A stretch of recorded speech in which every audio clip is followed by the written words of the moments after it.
Welcome back to another one of my OP8 playthroughs, and I'm just about to go turn in the Once in the Future slab mission that we finished on the last episode.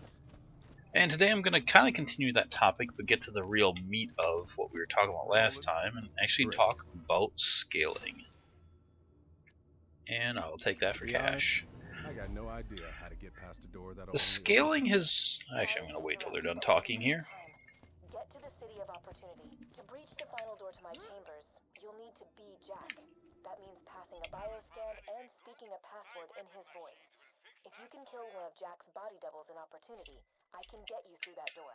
As much as I hate telling you to listen to her, Angel's the best lead we got. I already know not to trust it, but... Not bad. Alright, So, off to Opportunity. Once again, a great map. And that's going to be a good topic for another day. So, scaling is an interesting topic, and it's going to be really interesting to see where they go with it. People have... It's probably been one of the biggest disagreements within the Borderlands community is scaling. Borderlands 1 had this really soft linear scaling. Borderlands 2 had a much more aggressive exponential scaling, and Borderlands, the pre-sequel, had a softer scaling, still with a curve to it, but much less drastic, and also didn't have OP8. I hope they go back to more of a Borderlands 2 model, and don't soften the scaling, just fix some of the issues. Fix rank scaling, rank skill scaling, fix dots, give them an UVHM multiplier. That means passing a bioscan and speaking a password in his voice. If you can kill one of Jack's body doubles in Opportunity, I can get you through that door. So this is one of the harder maps in the game too. I love it. Ooh. I used to really hate this map, but then I kind of got used to it.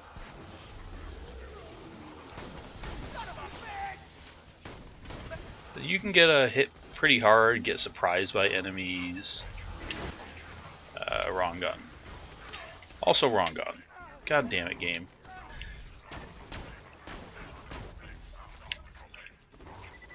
That was just utter failure of a showing. Kept switching to the wrong gun, missed my shots. So, here's why I hope they go with the BL2 scaling model. And this is, to be completely honest, just my biased opinion because I am an elitist. But I do have reasoning behind it. Borderlands 1, I loved it. It's the game that made me play video games again. I thought it was really revolutionary in what they did and how they treated the first-person shooter category, you know, mixing the RPG elements, the skill trees, the action skills, the weird gun, like, everything about it I loved. But I didn't play the shit out of it. I played Lilith to start with. I found her incredibly entertaining. But after I kind of beat the game, that was it. You know, I played the DLCs. Come on, turret, spawn.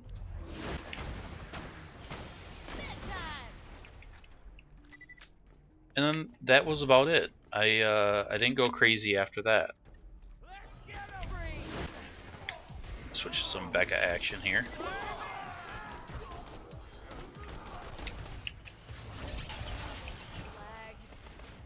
One reason I like this map is because it is challenging. There's just enemies spawning everywhere. As you can see all the dots on the map here. I am going to go and kill everything on the screen before I go down to get Jack, because if not, you can die pretty easily. But back to Borderlands 1 scaling. It was just... There's no reason to keep playing for me. I didn't really play the end game. Not that there's much end game in Borderlands 1. Because by the time I got to the end boss in normal mode, the first playthrough, while doing it, I found, I think it was a Merc. Is it the Merc comms that gave you SMG the SMG comms with the ammo regen. I think it was that. So I had those. I had a good dual anarchy. I had a hellfire. And to beat the final boss, I stood still. I held down the trigger with my gun. I think through 2 magazines, and I beat the end boss. That was it. It was an utter joke. And then on True Vault Hunter mode, exact same thing. I was able to accumulate pretty much the same gear, just better versions. And once again, I just held down the trigger and killed the boss. I love the DLCs. I played through them all. Oddly enough, though, Nox was my least favorite.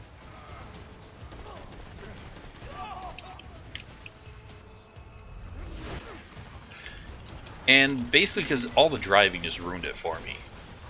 I'm not going to love it because of a glitch. And that's where I feel like a lot of people love that game. Or that DLC. But, I loved the Underdome. I did that a lot. That was about the only end game kind of fun to me. And that had a challenge as it ramped up. The first few levels would be easy, but as you went, it got pretty tough. So, Borderlands 1, I would have played it a lot more. Granted, they didn't have the raid bosses of BL2.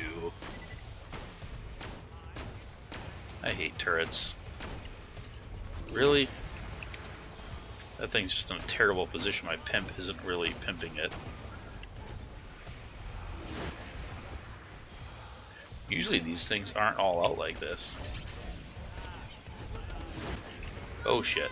That's not good. That's one of the body doubles Jack uses to confuse assassins, and I did not want him spawned already. I need some health. I'm gonna quick change to grab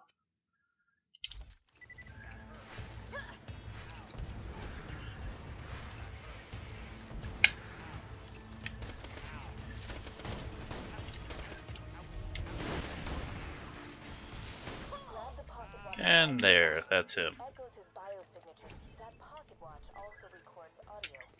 Jack loved to listen to the praise of his underlings.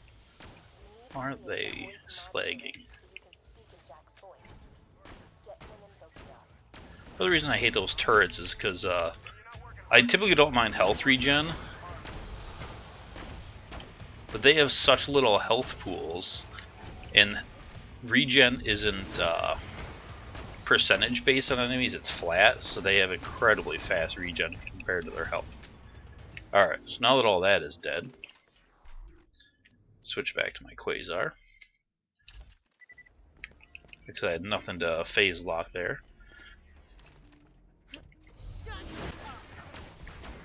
But yeah, so Borderlands 1, an amazingly fun game, but just kind of inept with a challenge, so there's no reason to keep playing past the initial joy of just the fun of it.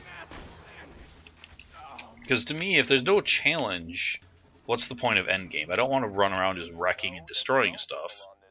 I want to be challenged. Silly superstitions like angels, demons, and ancient alien warriors.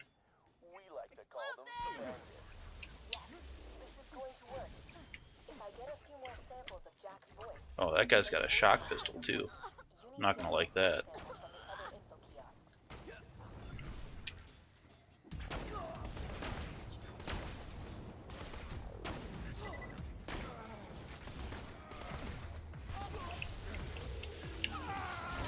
There we go. At least the dangerous one is dead. Now they're both dead. Okay. How did I get down here? So that's Borderlands 1 and kind of a brief overview of at least my time with it. I hate when those guys scoot around. Now, Borderlands 2, I at first had kind of a similar experience with it. I do not like that gun. But I'm going to focus on him first. I played the shit out of it. I beat it. I played some of the DLCs. I'll kind of pull him away there.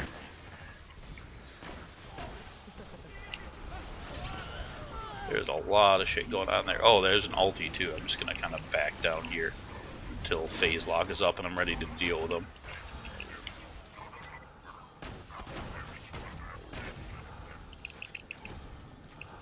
Now I should be ready for the ulti. There's just so much.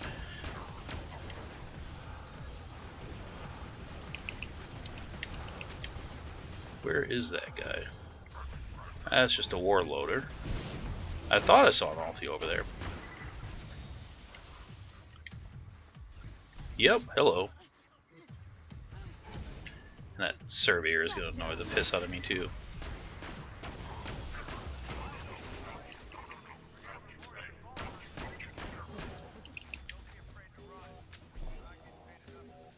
And you have your stupid shield up. Yep. Okay. Now, Borderlands 2, at first, you know, I was incredibly excited. I loved it. But I stopped playing after I beat it at True Vault Hunter mode for quite a while, really.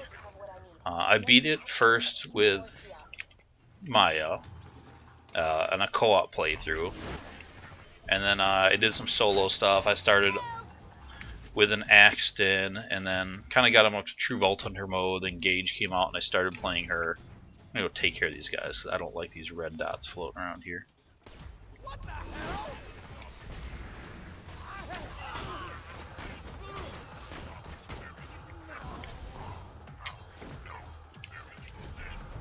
There we go. Thank you. And then,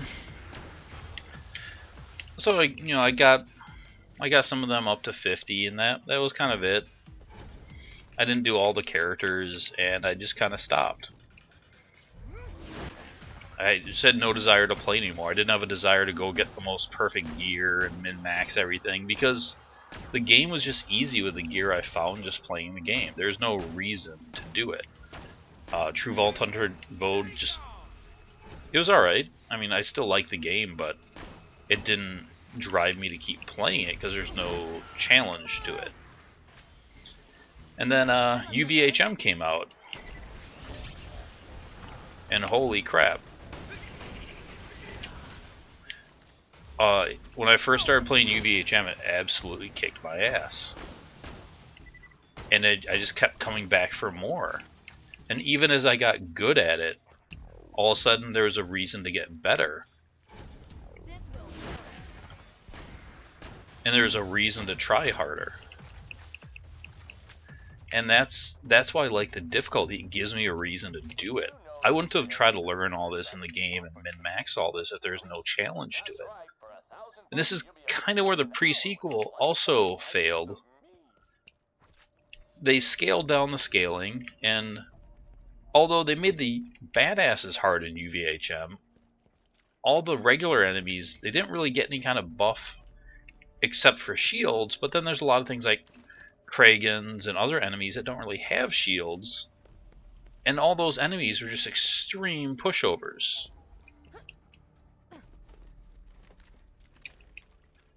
And there's really just no reason to fight them.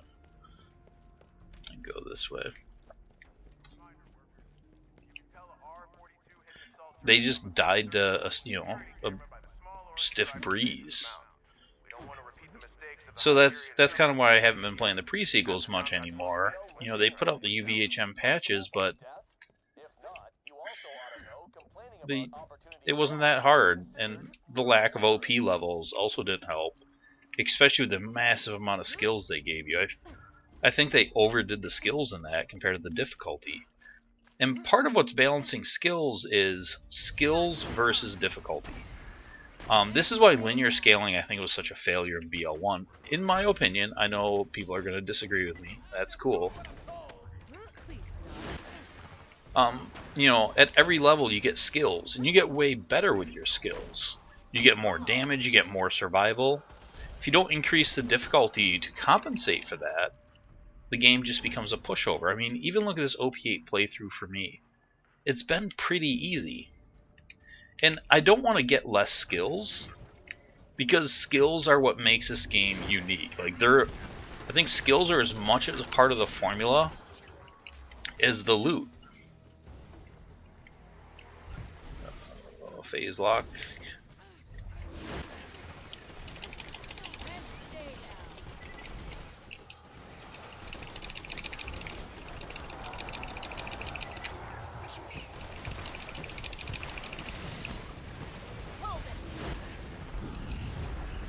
So yeah, I don't want less skills. I want, I want the skills. I want all that stuff, but I want a challenge to keep playing. And Borderlands 2, I think, nailed this. Now, I know people are going to go, oh, the balance sucks. Yeah, sure, they have issues. Rank skills didn't go very well. Dots didn't go very well. But they don't have to throw out the entire model and soften the whole thing, in my opinion. I think they should just fix those little things within a really good system. I think OP levels were absolutely brilliant because I can go in the OP levels and play with a solid challenge. And there are still challenges in the game. The peak is still a challenge. The Hyperion Slaughter Dome is amazingly difficult. So there still is some of that stuff I'm talking about. As I just use corrosive on these enemies. Don't really need to kill them, but oh, ulti. I'll take care of him first and then deal with the ulti. But I'm going to back up a little bit. Make him come chase me. Of course, that's a terrible phase lock. I have no access to him. Alright, he's dead anyways. It's over here.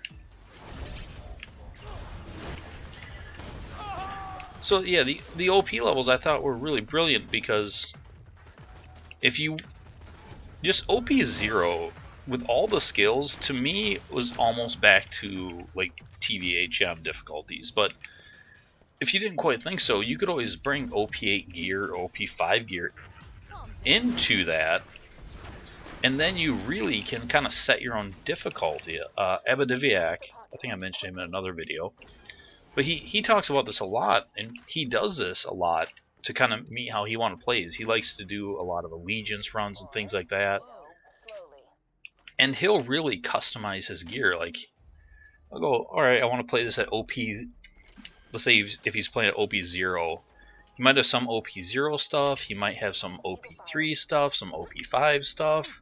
If there's a gun that you think is fun but it's a little underpowered, you can just grab an OP version of it and you're set. So you can either raise the difficulty, lower the difficulty. I mean, I could play OP8 with OP0 guns, or OP3 guns, or whatever I want. And I think that's a brilliant model, and they need to keep it. If they brought OP levels into the pre-sequel, and there are still other things about it, like the mob density and all that stuff, but it would really, I think, bring a lot of people back into that. And why I think this isn't just my opinions, if you go to steamcharts.com, and I'll link that site in the description below this video. I'm talking over Roland and these guys. Alright, so steamcharts.com, and look at the history of Borderlands 2, which has been incredibly successful. It's pretty much stayed within the top 25 games on Steam in its entire lifetime. There's been a few times where it's fallen down to maybe like, I think it bottomed out almost at like 40 at one point, probably just when the pre-sequel came out, but it bounced back pretty well. And it's always kind of remaining up there. Maybe sometimes it's more like top 30, not top 25, but it's a heavily played game this late in its life. And if you look at the life cycle player base on it, people currently playing the game, before UVHM came out, so it obviously started huge, and every month there's just a big drop off, big drop off, big drop off.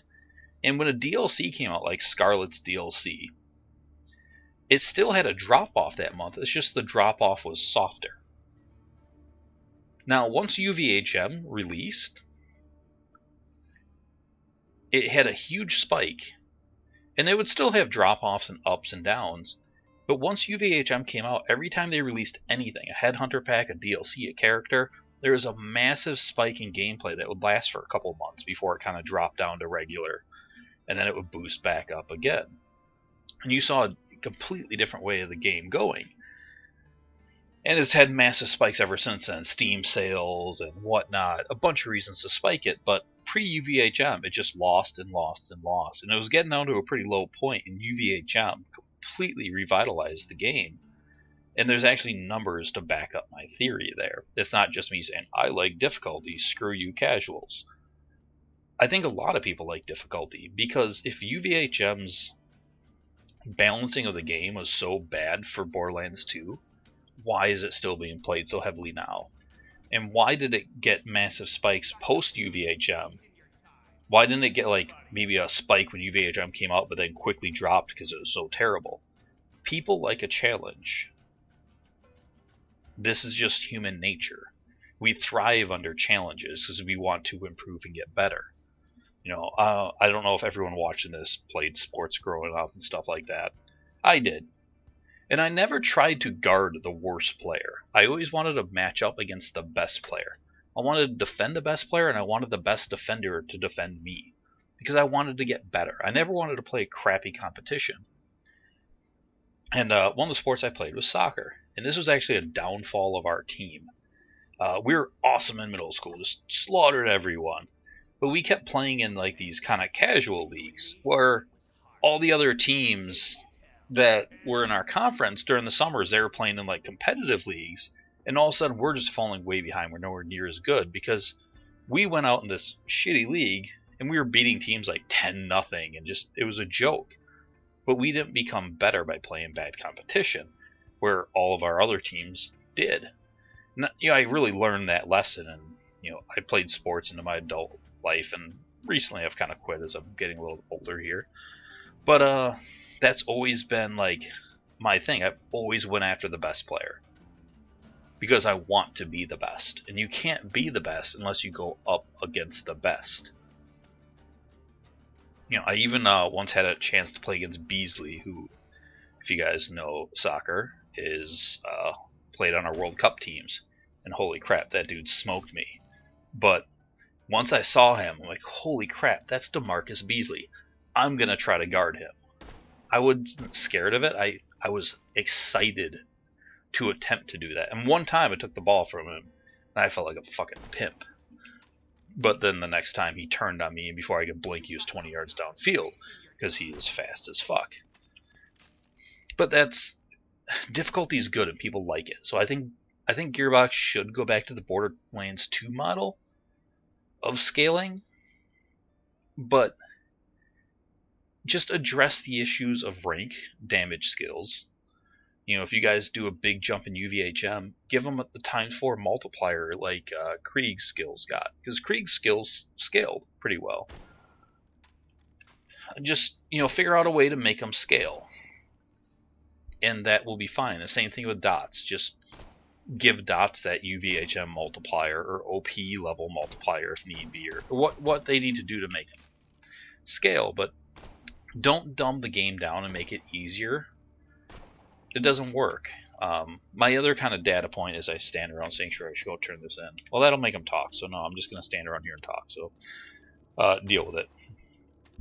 The other reason I believe that difficulty thrives is most of the top played games, again, on Steam charts, but I think this backs up with the console stuff, and I love how that looks, are PvP games. And PvP games are naturally usually difficult, because a player is pretty much always going to be better than a bot.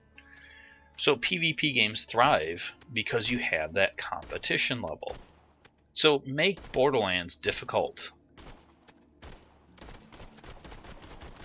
That's what people want. They might not admit they want it, and you'll always have some vocal kind of casual minorities that say, no, we don't like UVHM, it was too hard, it's poorly balanced, blah blah blah. You know what? Stop calling yourselves a casual. If you play through a game, beat the story mode on normal mode, true Vault Hunter mode, and then choose to go into the ultimate Vault Hunter mode, which is the highest level difficulty, stop complaining. It's a difficulty. You can just move on to another game. Like, casuals will buy a game, beat it once, go trade it in at GameStop and buy the next AAA title, buy it, beat it.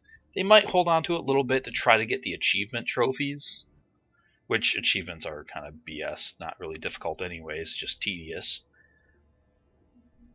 And then they'll trade that game in and buy the next AAA title, etc., etc. That's a casual gamer. If you beat a game 3 times to get to that max level, you're no longer a casual.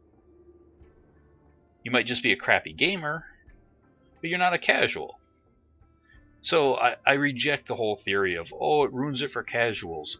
Casuals don't play through to this level. I might call myself a casual gamer because I don't play many games seriously except for Borderlands, but I'm not a casual Borderlands player because I put way too much time into doing it. You know, Matt calls himself a casual. If you make a living off a fucking video game, you're not a goddamn casual. It's completely a myth. So, you know, I'm not going to buy into those casual arguments. They should make the scaling difficult because the data supports it. That's what keeps people playing. That's what keeps people buying DLC. That's what lets you keep expanding the game and make it bigger. And you know, I want a lot of DLC for Borderlands 3. I want Borderlands 3 to be massive. DLC is a big reason why Borderlands 2 was awesome. They kept giving more and more DLC to the point where they literally couldn't make any more DLC. I want to have that issue again for Borderlands 3. I just want that cap to be bigger so they don't run into the issues as soon. But I mean, that's a good issue to have when it's like we demand so much that they literally make as much as they possibly can. So that's what I have to say on scaling is make it harder, don't make it easier, because people like harder. I hope you guys have enjoyed this. Let me know what you think. But, you know, fair warning, if you use the casual argument, I will dismiss it. So, subscribe if you've not yet subscribed. I definitely appreciate that. And I will see everyone later in the next episode. Thanks for watching. Bye.